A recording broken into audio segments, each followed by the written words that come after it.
अध्यक्ष अमरावती जिल्ह्यातील गुरुकुल मोजरू येथे अन्नत्याग आंदोलन करत आहे, परंतु सरकारला अजूनही जाग आलेला नाही। शेतकऱ्यांची संपूर्ण कर्जमाफी करण्यात येईल हे आश्वासन देण्यात आलेलं होतं हे सरकार येण्याच्या अगोदर, परंतु सरकार हे कुठेतरी आता दडपशाही करत आहे आणि दिलेले आश्वासन पाळत नाही आहे। वंदनीय बच्चूभाऊ 4 दिवसांपासून आंदोलन करत आहेत, परंतु सरकारला त्याचा काही एक घेणं देणं नाही। आज मुख्यमंत्री अकोला जिल्ह्याच्या दौऱ्यावर होते, परंतु तिथून त्यांना आंदोलनकर्त्यांची भेट घेणं आवश्यक वाटलं नाही। याच्यावरून लक्षात येते की सरकारला शेतकऱ्यांचं काही एक घेणं देणं नाही। सरकार फक्त आश्वासन देते आणि सत्तेवर आल्यानंतर मात्र शांत राहते।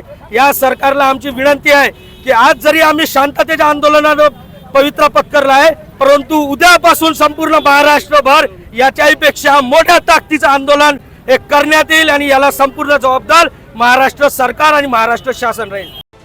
देश विदेशातील प्रत्येक घडामोडींचे लाईव्ह अपडेट मिळवण्यासाठी आता साम टीव्हीच्या सर्व सोशल मीडिया प्लॅटफॉर्मला लाईक, फॉलो आणि सबस्क्राईब करा। तसंच सर्व नोटिफिकेशनसाठी बेल आयकॉन प्रेस करायला विसरू नका।